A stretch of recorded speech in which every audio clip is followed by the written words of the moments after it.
Well, hello, folks out there in YouTube land.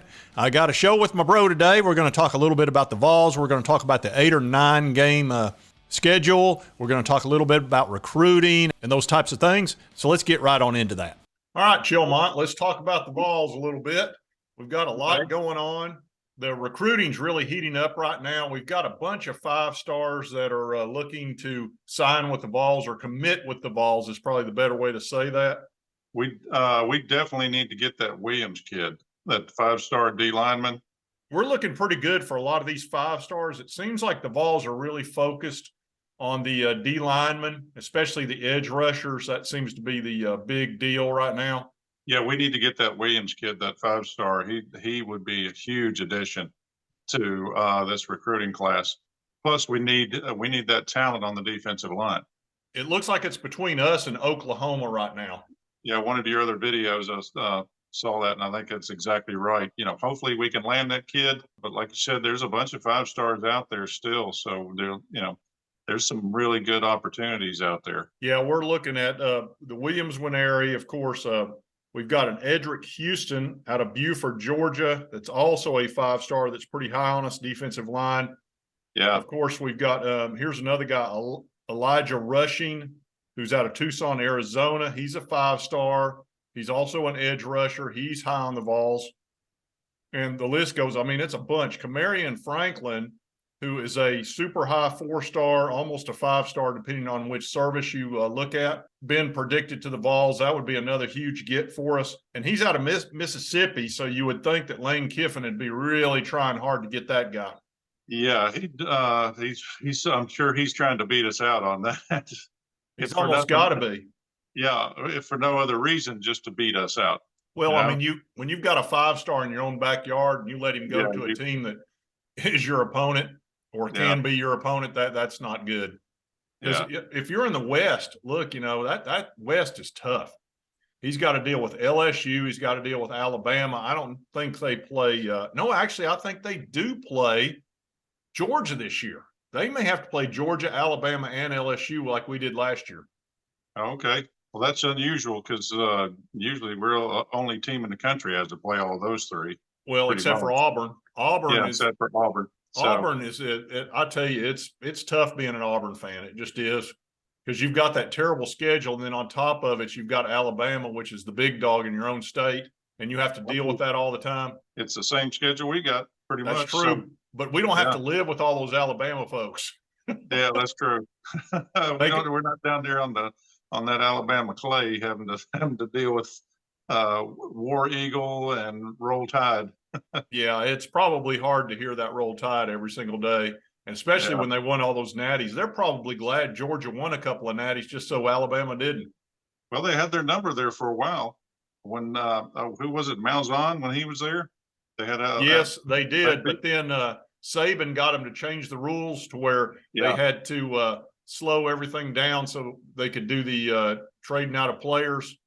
Yeah. And before that, you didn't have to do that. You could swap out players and keep going.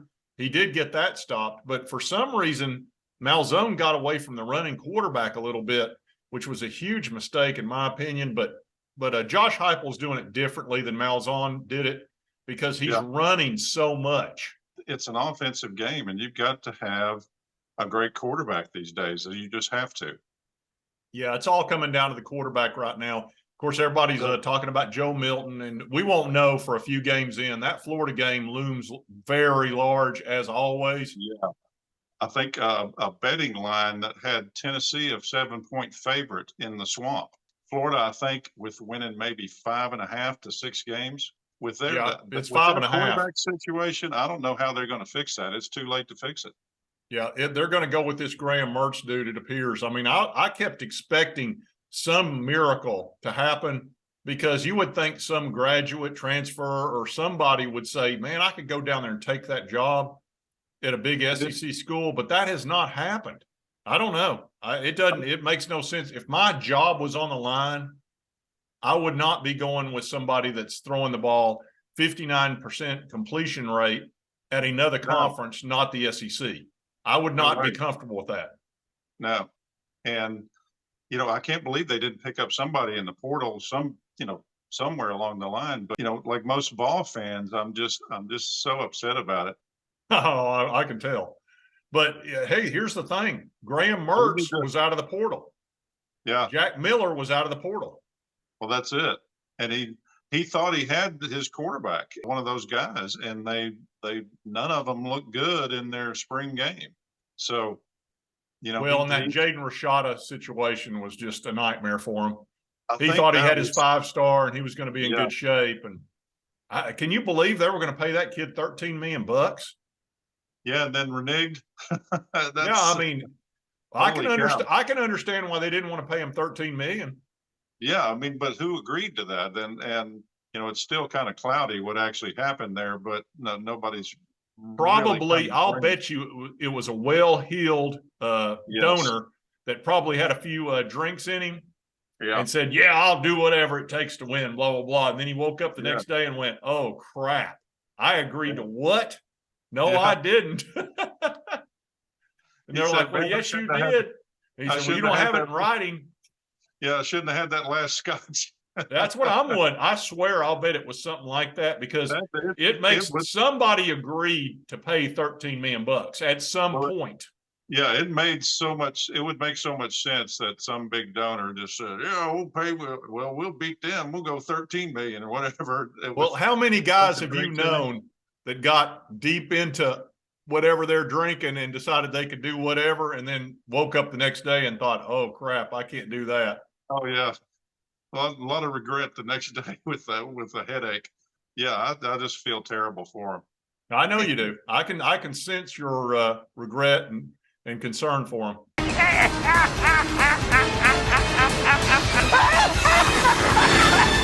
And Georgia, by the way, just got the #1 quarterback committed in the country, Dylan Raiola, of Yeah, all Rich. things. So because Georgia needs more quarterback, they've got like 3 5-stars down there, and none of them could beat out Stetson Bennett.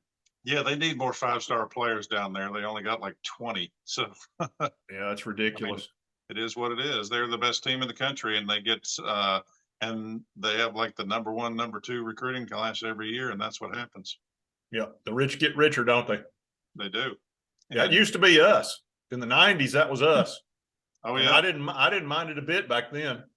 yeah. Fulmer was the man. He got everybody he wanted pretty much back then. Well, he was pulling them out of Georgia and Alabama, so you can't do that anymore. It's so difficult. It's Oh really yeah, hard to pull them out of Georgia, and that's where there's a ton of 5-stars.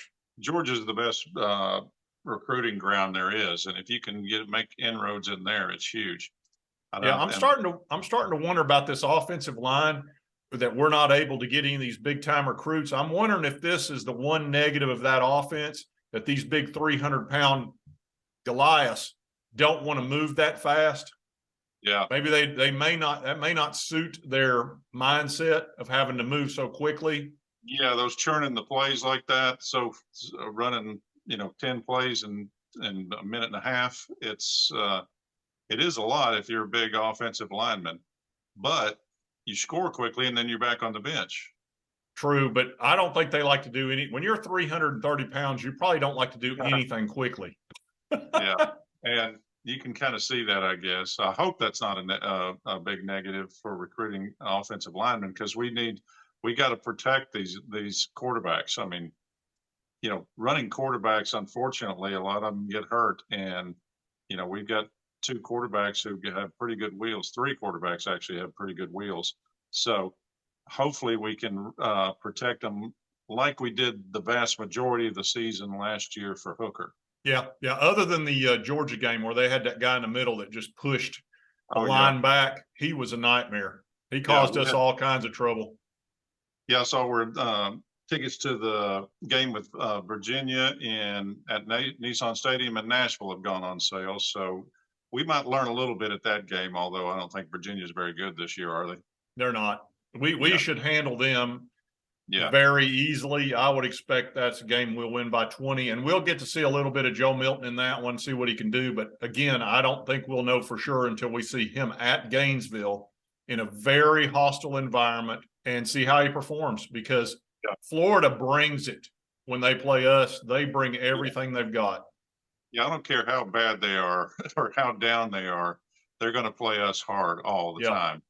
there's no doubt that they've gotten some sort of mental advantage over us over the years that we're going to have to break. So we'll see. I don't know. Are we going to win 11 games like we did last year? I don't think so. We could still win 8 or 9, maybe even 10. I think if we do that, that's great. Yeah, we'll see how it all plays out. I can tell you that if Joe Milton wins that game and plays well in Florida, we'll be feeling great. If he loses that game, and I hate to even put it that way, that it wouldn't be him losing it, but if we lose that game and he doesn't play a great game, they're going to start screaming for Nico. Yeah. So that's probably the critical game of the year for him. If he wins that and plays well, I think everybody will be super comfortable with him, because that Florida game is always going to be huge for us until we've beaten them 8 out of 9 times. We're going to always have that mental block with Florida Gators. I'm sorry to say that. The Vols fans don't want to hear that crap, but guess what? It's true. It is. And it matters in sports. It's been that way most of my life, or most of our lives. Yep.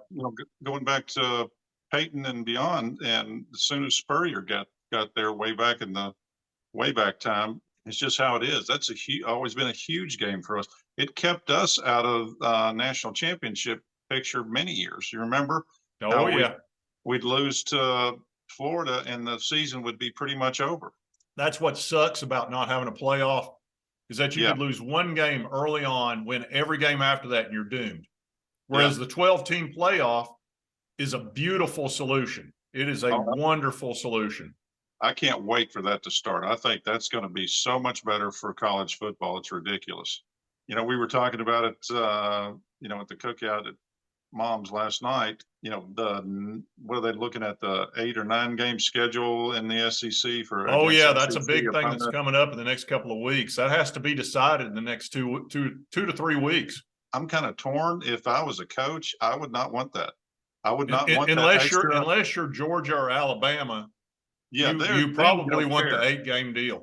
But the thing is, it's just one more ridiculously hard, dangerous game where you depending on who you're playing, you could get like Vandy. But if you got an extra game and it's LSU or it's somebody like that, it Texas A&M, who's going to be good this year, that's an extra tough game where everybody, you guys are at risk, and it's a meat grinder anyway, as the SEC. So we'll see how that plays out. It'll be interesting. Yeah, about half the teams don't want it. They want to stick with the 8-game and do the permanent one. Actually, that would be ideal for us. But I prefer the 9-game. Just as a competitor, I want to play the 9-game and have the 3 permanents. But the 1 permanent for us would be it'd be Vanderbilt. Yeah. Now, granted, you're going to have to play the other teams every other year, no matter what. But if we got Alabama and Georgia split up, or if they all fell in 1 year, we'd be almost guaranteed to be in the playoff if we didn't have to play Georgia and Alabama in a particular year. It would be very hard for us to avoid the playoff. Yeah, it would help us just because it would eliminate every year Alabama. Like I said, I don't know if it'll go through. It probably will. I mean, there's a lot more money to be made. The 9-game is where the money is, and actually the presidents are the ones that actually make the decision. And I was watching a radio. Well, I wasn't listening to a radio show that had Paul Feinbaum in it. He was talking about it, and he said the presidents are the ones that have the final say, and they're going to want the money. They're going to want the money. They're not going to care about the coaches, job security. That's going to mean nothing to them. They're going to want the extra $5-10 million bucks. Yeah, they care about the cash. Yeah, absolutely. And the TV deals and all that. It's a lot more TV money. It's just a lot more money with that extra SEC game. So it'll probably go through just for that reason. Now, granted, you're going to give up a Power 5 game. See, like the Virginia game, or like an Oklahoma. Well, it used to be Oklahoma's, who we were going to play. So you do lose that. I don't know how much more money it is. In reality, I guess it is some. ESPN's got to pay you more for the contract. And of course, then you got the addition of Oklahoma and Texas to the SEC coming, and they're not going to be chumps either. Oh no, they're going to be strong competitors. It's not like bringing in Missouri and South Carolina when they got brought in. You're bringing in 2 big dogs. I wonder how much it will help or affect recruiting to Texas, having them in the SEC. I wonder if that makes them more of a destination. You know what I mean? Yes, absolutely it does. That's what I'm thinking. And Oklahoma as well. You know, that's going to just make it even harder. Yeah, it's going to be tricky, no doubt. Yeah, eventually, you know, we mentioned that talking about it last night. Do you think the SEC just breaks off from the NCAA one of these days and just makes our own conference? Our own I don't know how this, NCAA? I think you're going to wind up with probably 2 or 3 huge conferences, probably the Big Ten, the SEC, and maybe one more. I think Yeah. I don't see the ACC. I think they're going to collapse at some point because when Clemson and Florida State, they've got to figure a way out. If in Miami as well, because they're Yep. making so little money because of the contract they signed that's like forever. Yeah. It's going to kill them in recruiting because they won't have all that extra money. They won't have the facilities. I mean, they've got themselves in a bind. I'm telling Yeah. you, Florida State, Clemson, and Miami have got themselves in a terrible situation that they've got to figure out. And I don't know how they're going to get out of it. I don't either. I mean, they've got a contract, so I don't know if they could back their way out of it. It's like a 20-year contract, and they're making a Yeah. fraction of what the SEC and Big Ten make. Oh yeah, they'd make so much more money in a different conference. You know, the play's just not anywhere near in the ACC what it is in the SEC or the Big Ten.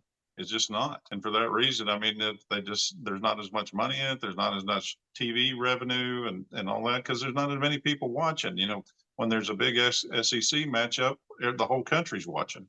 That's why Texas and Oklahoma is coming into the SEC because of money. Exactly. I'll just go ahead and tell you, it's all about the money. It's about the Benjamins. All right, folks, just thought I'd have a little discussion with my brother about all these things, Chill Monty.